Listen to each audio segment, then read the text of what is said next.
Y'all, 91 days before I repeated the same outfit. I think this was the first outfit of the first Phoenix Diary of week 1. Pretty sure. It was either like day 1 or day 2. Anyway, happy Halloween. Happy Samhain. Anywho, I should probably start this video over again, but I'm not going to. Gonna let it roll, baby. So I want to talk about nothing Halloween related, although I do hope you do something fun because it's fun to have fun. But I do want to acknowledge the new moon, which is very upon us right now if you're watching this in real time. So great new moon for all new moons are great for setting intentions, but this new moon is especially mystical as I'm watching the sage smoke dance in front of my eyes and form little ribbons. Because, yes, there is the energy around Halloween. There is the energy of Scorpio in the air. Our sun is in Scorpio. And there is just this energy of wanting to really go to the depths, get in there, investigate, and figure out what is unseen. To bring what is unseen in the dark to the light. And secrets will come out, truths will be revealed. So it's best if you just kind of head those off if you have any little secrets you've been keeping. Or if you are wanting to get clarity, you might find that you're able to on this new moon.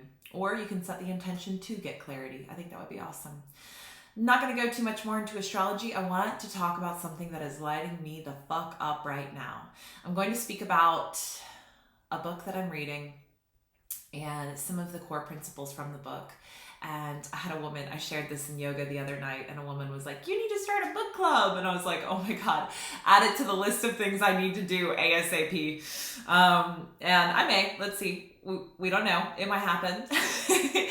But the book was something that I heard on a podcast as a recommendation, as like a must read, as an absolute fundamental book in the development of relationships. And this book specifically is addressed to the masculine audience. It's Wild at Heart, Discovering the Secret of a Man's Soul.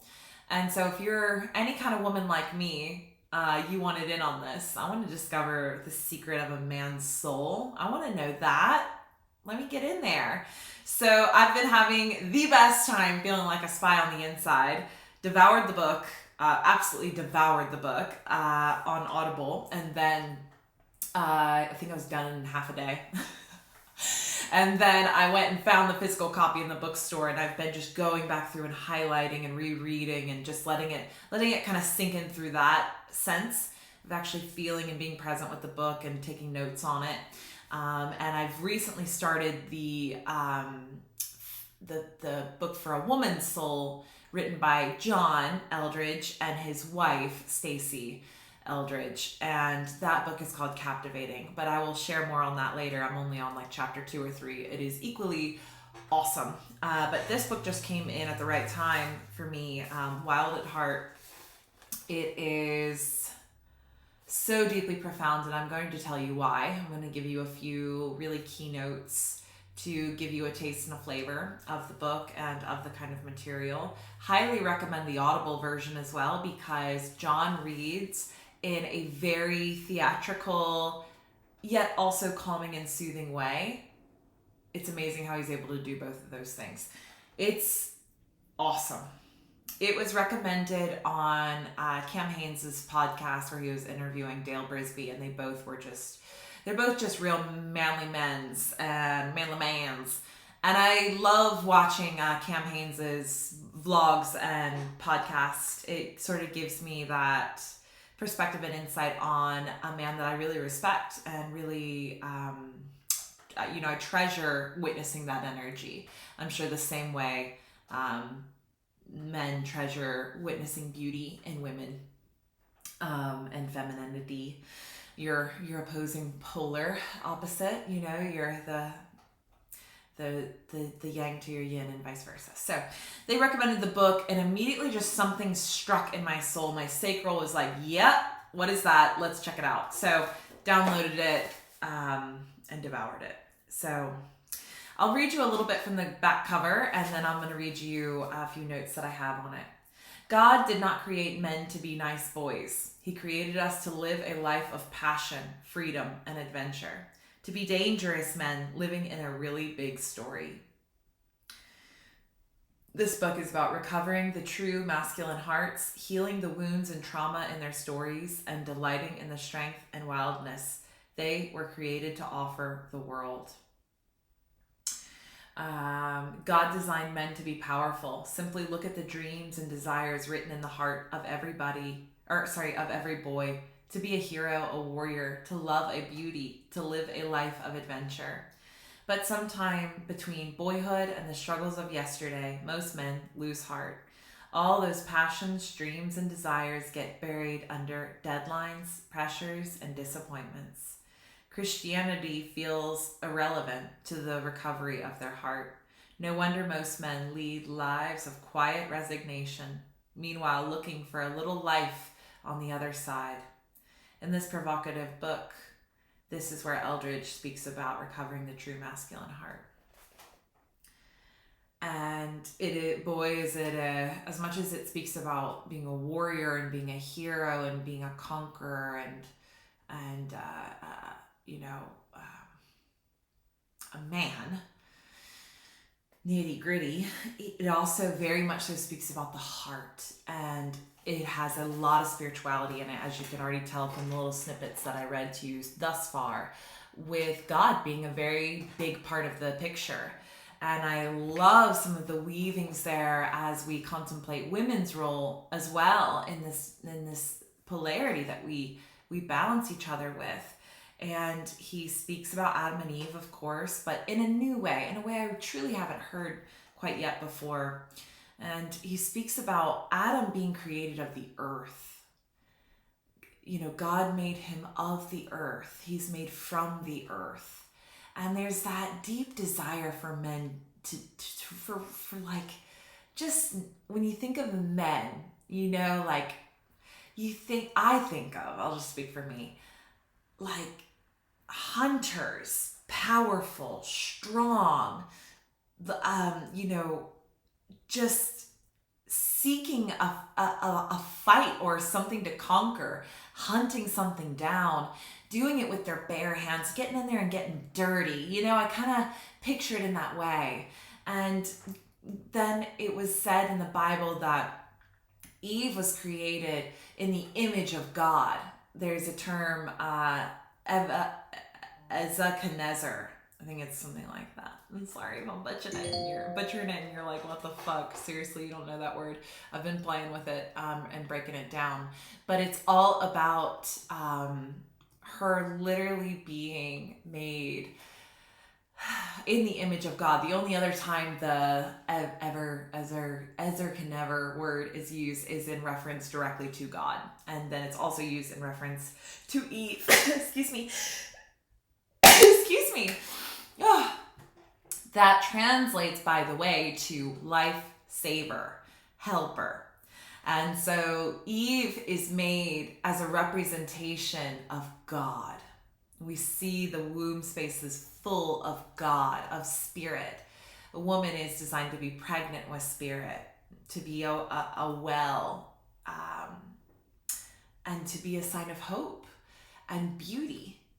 The same way when you really make a connection with God or spirit or source, you feel that beauty. You feel that everything's going to be okay energy.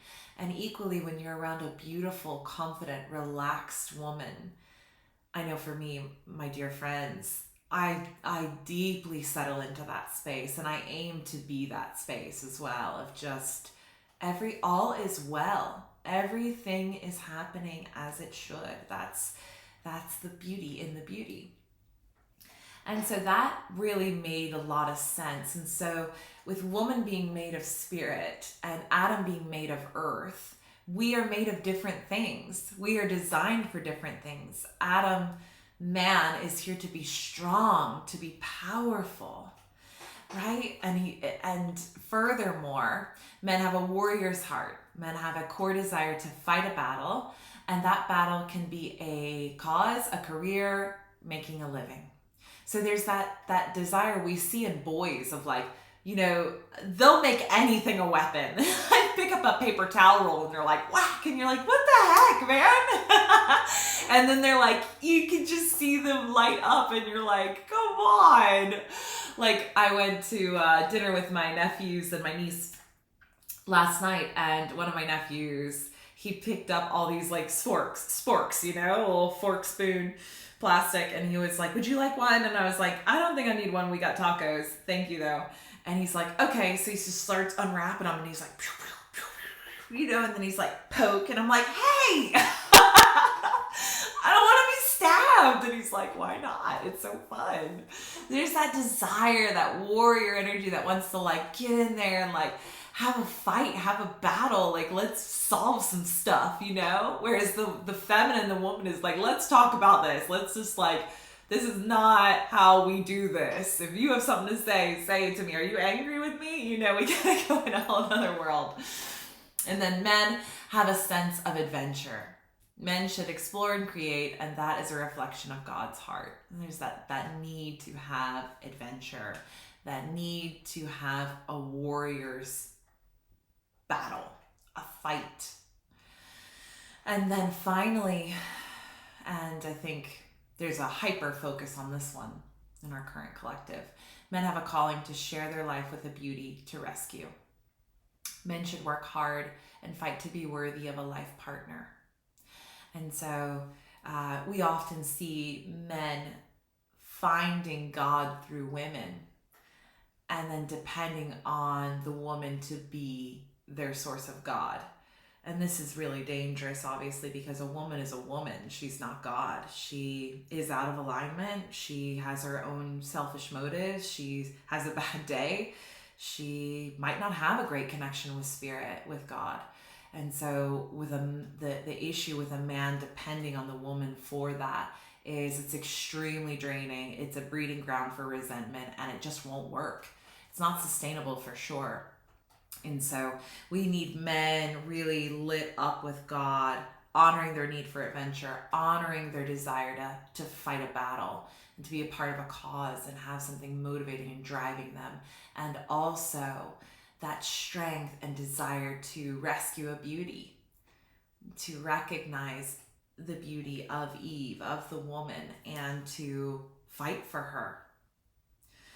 I shared this in a diary a few days ago about how disappointing it is for a woman to witness a man not show up to fight, especially for her. There's a lot of caveats here, I'm sure. There's women out of alignment in these situations. There's people not meant to be. There's timing is sometimes perfect and sometimes not perfect. Sometimes it's off. But ultimately, I think especially in the space of a committed long-term partnership, it's really disappointing to witness a man having that wound and belief that they don't have what it takes, and therefore they quit or they don't follow through or they don't summon that strength. John also speaks about in a beautiful way how a woman is never full. I mean, we are a well, we are a barren land. I mean, we of course are nourished by spirit and nourished by our ventures and our pursuits. But also when it comes to our partner, we will always want more. Always, always, always. And if you are partnered with a man who has a warrior spirit, who has a love of adventure, a love for struggle, for challenge, then you will have a man that adores that call for more. Need more. I need more. More strength, more time, show up better. Like that challenge is something that a warrior's heart adores, thrives off of, actually needs it. A lot of passive and wounded men can't cope with that.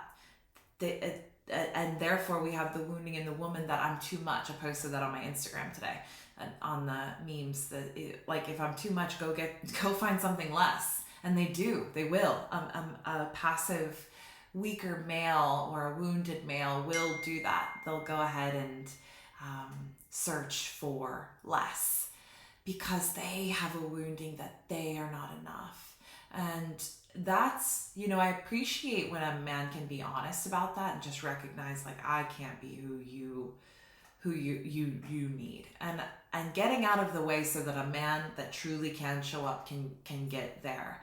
I respect that, honestly, but I also really hope and pray that men will continue to sharpen their swords and summon that strength that they were designed with. And a woman can see that in a man. A man can't always see it in himself. That's why he needs that relationship with God, with his father. Because oftentimes men don't have an ideal relationship with their biological father. And so having that connection to spirit reminds them, I have what it takes. God, isn't that beautiful? Brings a tear to my eye. Because I can just feel that. I want that for them. I wish that for them.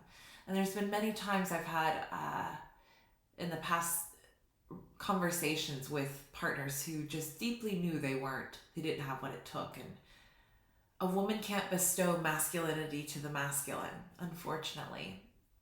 And what can sometimes be sad is that a woman can see that they can do it. That's why she chose him. You can do this. Let's go. Show up. Is it hard? Fucking keep going. And unfortunately, a woman cannot make him do that. And we have to be mindful as well as women, and I'll talk more about this in another diary that's more specifically honed for women, about being controlling. That is also not the answer. I think the answer is recognizing how much a man is willing to show up, how much they're willing to be there, how trustworthy they are, and believe what you see, despite knowing their potential. Because of course we know their potential, that's why we chose them. But if they don't know it, if they don't have a connection to spirit that is driving them forward, then we will forever be trying to convince them of their strength instead of them showing up with their strength presented to us, which then helps us become more and more beautiful. Fascinating, huh? Check this book out, Game Changer. I'll be sharing a lot more from it, I'm positive, because I think this will be a book I'm talking about for the rest of my life. That's how powerful it is, how potent it is. I hope one day I can make something like this in a different category, most likely, to impact the world, because that's some good shit. I love you all. Happy Halloween. I'll see you soon.